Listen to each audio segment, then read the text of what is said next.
ఆంధ్రప్రదేశ్లో జేడి లక్ష్మీనారాయణ గారు పార్టీ పెట్టారు. ఎవరు? వాసుగిరి వెంకటలక్ష్మణ్ గారు. అదే మీరు జేడీ 35 మంది వచ్చారు, 15 మంది తర్వాత వచ్చారు. ఆ జేడీ పోస్ట్ పెట్టుకుని మీరేమో అంటున్నారు. 30 మంది వచ్చారండి. లక్ష్మీనారాయణ గారు పెట్టారు. అవునండి. ప్రభావం చూపే అవకాశాలు ఉన్నాయంట. ప్రత్యేక హోదా కోసమే పుట్టిన పార్టీ అని చెప్పారు ఆయన. మనం మాట్లాడినారు. జనసేనలో ఆయన ముఖ్యమంత్రి అవరేమనే అభిప్రాయం ఉన్న వాళ్ళు కొంతమంది డెఫినెట్లీ రావచ్చు. బట్ ఆయన ఇంత ముందులా కాకుండా కమిట్మెంట్ గా కనుక హోదా విభజన హామీలతో అందరితో కలిసి కనుక పోరాడితే డెఫినెట్ గా తర్వాత రాజకీయం డిఫరెంట్ ఇష్యూ. ప్రజల్లో డెఫినెట్ కొంత విశ్వసనీయత వచ్చే అవకాశం ఉందని భావిస్తున్నాను. తన రాజకీయం కోసం కాకుండా ప్రజల కోసం కనుక ప్రగతి కోసం హోదా విభజన హామీల కోసం కాడిపడి 2019 ముందు కంటే తర్వాత గట్టి ఉద్యమం చేసాం. మేజర్ పడి చూపించలేదు. 26 జిల్లాలో ధర్నాలు చేసిన ఇచ్చాపురం నుండి హిందూపురం చైతన్యత కానీ ఇచ్చాపురం నుంచి హిందూపురం నుంచి ఇచ్చాపురం వరకు వచ్చిస్తాం. విద్యార్థి యువజన సంఘాలు ఎస్ఎఫ్ఐ ఏవైఎఫ్ అందరితో డివైఎఫ్ఐ పీడిఎస్ అందరితో కలిపి వేలాది మంది విద్యార్థులతో సమరం సాగించాం. సమరయాత్ర 2 అని పెట్టి ఆయన సరే నెంబర్ ఆఫ్ వారు కనపడదు కానీ బట్ ఎనీవే జూమ్ ఎప్పుడు ఆపలేదు. అంతకన్నా గట్టి ఉద్యమం చేశాం. కానీ అన్ఫార్చునేట్ మేజర్ మీడియా చూపించలేదు. I don't know the reason behind that. కానీ ఇవాళ నేను చెప్తా ఉన్నాను, ప్రజలు తప్పనిసరిగా ఆలోచిస్తారు. మోడీ గారి బానిసలు కోటేయాలా, ఆత్మగౌరవం ఉన్న ఆంధ్రులు కోటేయాలా, దీని మీద ప్రజలు నిర్ణయం తీసుకోవాలని కోరుతున్నాం. ముఖ్యంగా పార్లమెంట్ ఎన్నికల్లో ఎవరు చేసిన బానిసత్వానికి ఢిల్లీ వెళ్ళి వీళ్ళందరూ మోడీ గారి కాళ్ళకి భజన చేస్తున్నారా, దండాలు పెట్టి సాగిలు పడి కాళ్ళ దగ్గర ఉన్నారనేది ప్రజలు గమనించుకోండి. ఎందుకని ఆయన పంపించడం? వీళ్ళు దేనికి ఉపయోగం? భారీ 36 మంది ఎంపీలు ఉన్నారు, 3 తీసేయండి. మిగతా ఏం చేస్తున్నారండి? ఇక్కడ వచ్చి ఇక్కడ షాపులు ఓపెన్ చేసుకుంటూ కూర్చున్నారు. లేదా ఒకళ్ళు మిగతా ఏం చేస్తున్నారు? వీళ్ళు అసలు మోడీ గారి దగ్గర బంద్ చేయడానికి వెళ్ళేది, లేదా పార్లమెంట్ ఉడతూపులు ఇవ్వడానికి ఉడతూపులు తెచ్చు కదా, చేసేది ఉడతూపు. మాకు కావాలా హోదా విభజన హామీ ఏదైనా మాట్లాడితే ధైర్యం ఉంటే, నిజాయితీ ఉంటే, నిబద్ధత ఉంటే, మీకు కనుక మిమ్మల్ని గెలిచిన ప్రజల పట్ల కనీస నిబద్ధత ఉంటే మీకు నేను చెప్తున్నాను, మోడీ గారి ముందు ఇంటి ముందు ధర్నా చేయండి. అరెస్ట్ చేస్తే జైల్లో పెడతారు, జైల్లో ఉండండి. ప్రపంచం అంతా తెలుస్తుంది. కనీసం భావితరాలకి ఉద్యోగాలు వస్తాయి, ఉపాధి దొరుకుతుంది, ఆఖరికి రాయలసీమ ఉత్తరాంధ్రకి నిధులు దొరుకుతాయి.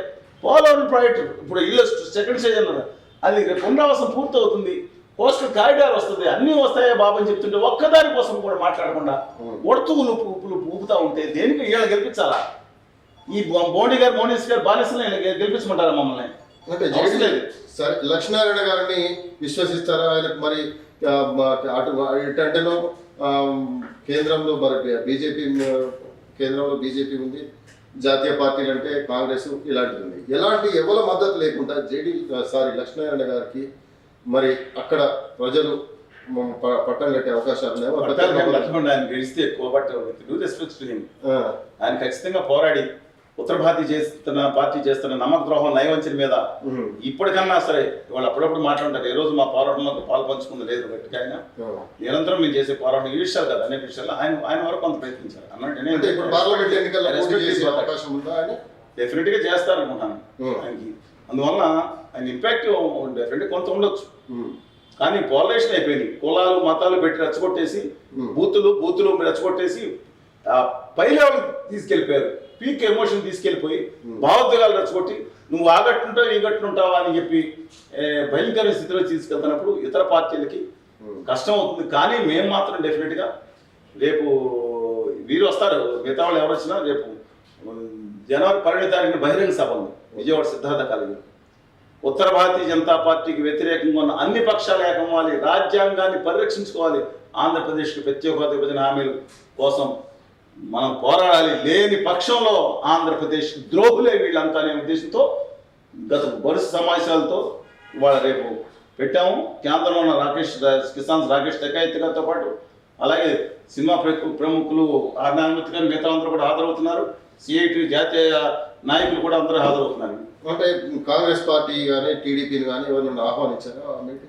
తెలుగుదేశం పార్టీ ఉత్తర భారతీయ జనతా పార్టీతో పొత్తు తహతలాడుతున్నారు, వాళ్ళ ఏడుతో తహతలాడుతున్న తర్వాత సంగతి. కానీ వాళ్ళు జనసేనతో పొత్తున్నారు, జనసేన వాళ్ళతో పొత్తున్నారు. Okay right. Congress party definite గా ఆహ్వానం ఆల్రెడీ వచ్చారు, మన మీటింగ్లు కూడా వచ్చారు. ఓకే వాళ్ళు డెఫినెట్ గా గిడి రుద్రరాజు గారు కానీ అంతకుముందు నిజంగా చెప్పాలంటే గౌరవనీయులు ఆయన నీలకంఠాపురం రఘురెడ్డి గారు ఆల్రెడీ పార్టీ మాతో పాటు కలిసి భుజం కలిసి పనిచేసామే. ఆయన ఉన్ననాడు చాలా వరకు. తర్వాత వాళ్ళు కొంతకాలం ఇక్కడ పరిస్థితి ప్రభావం కొంత మా లాస్ట్ ఆగి ఉంటుంది. కానీ మేము మాత్రం కలిసి వెళ్ళాం. ఆ తర్వాత సైజానాథ్ వచ్చారు. వారు కూడా మా సమరయాత్రికి ఆల్రెడీ మీటింగ్ వచ్చి మద్దతు పలికారు. గిరి రుద్రరాజు గారు వారి వరకు కొంతమంది చేస్తారు. డెఫినెట్గా రుద్రరాజు గారు వస్తారు. సార్ అంటే ఇప్పుడు మీరు చేసే ఈ పోరాటం పార్లమెంట్ ఎన్నికల దగ్గర వస్తున్నాయి, మీరు చేసే ఈ పోరాటం ఎవరికి లబ్ధి చేకూర్చేది? ఎవరికి లబ్ధి చేకూర్చింది ఒకే ఒక్క వాళ్ళకి. ఎవరికంటే వాళ్ళకి తెలుసా మీకు? ఆంధ్రప్రదేశ్ ప్రజలకి.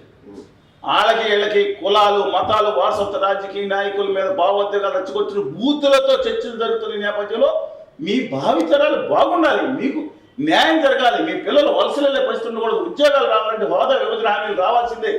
మీకోసం చేస్తున్నాం ఇది. రండి, ఈ రాజకీయ పార్టీలు మిమ్మల్ని మోసం చేస్తారని ముఖ్యమైన రాజకీయ పార్టీలు అని చెప్పి మేము చేసే పోరాటంలో సిపిఎం కానీ సిపిఐ కానీ కాంగ్రెస్ కానీ ఆమ్ ఆద్మీ పార్టీ కానీ ఈ మేమందరం ప్రజా సంఘాల హోదా సాధన సమితి మేము ఎప్పుడైతే ఉన్నాం, అలాగే జయలక్ష్మి గారి పార్టీ కానీ నవతరం పార్టీ కానీ అన్ని పార్టీలు కూడా ఖచ్చితంగా హాజరవుతాయి అనుకుంటాం. అంటే మీరు ఒకవేళ సరే ప్రత్యేక హోదా హామీ పైన మీ ఉద్యమాన్ని విభజన హామీలు అన్నింటిలో విభజన హామీలు మీరు తీవ్రతరం చేయబోతున్నారు, ఆల్రెడీ చేస్తున్నారు కూడా, నిరంతరం చేస్తున్న ఈ ప్రక్రియలో రేపు పార్లమెంటు ఎన్నికలలో మీరంతా కలిసి ఎవరికి మద్దతు ఇవ్వబోతున్నారు? ఎవరికైనా మద్దతు సొంతంగా పోటీ చేయడం మద్దతు ఇచ్చేది ఏమన్నా డెఫినెట్గా చెప్తున్నాం. మేము ఈ నెలలో విశాఖపట్నం నుంచి అనంతపురం నుంచి తిరుపతిలో సమావేశాలు పెట్టి అక్కడి నుంచి విజయవాడ సమావేశాలు ఢిల్లీ వెళ్ళి ధర్నాలు కూడా విద్యార్థి యువజన ప్రత్యేక విభజన హామీల విద్యార్థి యువజన చేసి మేము ఢిల్లీలో ధర్నా చేయడం. కోమటిరెడ్డి వెంకటరెడ్డి గారిని నిలదీస్తే ఆయన కూడా మేము సపోర్ట్ చేయడం ఇచ్చారు. అందరినీ కూడా కావట్లేదు. ఒక దశలో రాహుల్ గాంధీ కూడా ప్రకటించాడు కదా. రాహుల్ గాంధీ గారు మేము సభలో పాల్గొని ప్రకటించడం కాకుండా ఆయన భారత్ జోడో యాత్రలు వెళ్ళినప్పుడు 2-3 సార్లు ప్రకటించడమే కాదు, ఆయన వ్యక్తిగత వ్యాఖ్యలు. భారతదేశ చరిత్రలో ఇంతవరకు స్వతంత్ర భారతదేశం 1947 తర్వాత ఏ రాజకీయ పార్టీ కూడా మేము కేంద్రంలో అధికారంలోకి వస్తే మా మొట్టమొదటి సంతకం ఒకటని ఎప్పుడు ప్రకటించలేదు. అలాంటి కాంగ్రెస్ పార్టీ నేషనల్ ఎగ్జిక్యూటివ్లో తీసుకుని సిడబ్ల్యూసీలో తీసుకుని ప్లేనరీలో కూడా ఆమోదించిన ఒకే ఒక మీటింగ్ భారతదేశంలో మేము అధికారంలోకి వస్తే ఆంధ్రప్రదేశ్కి ప్రత్యేక హోదా హామీని మేము అమలు చేస్తామనేది. ఈ పార్టీ నుంచి ఎప్పుడు కూడా వెనక్కి వెళ్ళండి. దాన్ని వెళ్తే ఇంకా ప్రపంచంలోనే ఆ పార్టీకి ఈ దేశం ఇస్తుంది ఉండదు. అంతటి గొప్ప నిర్ణయం వాళ్ళు తీసుకున్నారు. ఏపీ ప్రజలు విశ్వసిస్తున్నారు కాంగ్రెస్ పార్టీని నమ్మి మోసపోయామండి. ఈ ఉత్తర భారతీయ జనతా పార్టీ నమ్మించి మోసం చేసి నమ్మకద్రోహం ఏమైనా చేసింది ఆంధ్రప్రదేశ్ కానీ బాగున్నాం. కానీ మేము చెప్తున్నాం, ఇప్పుడు కేంద్రంలో వాళ్ళు ఇస్తారు సరే, కొత్తగా మొసూరుపల్లి వారు వచ్చారనుకోండి, అది వేరే విషయం. మేము కాదంటే మనం మాట్లాడుకుందాం వాళ్ళు వచ్చింది.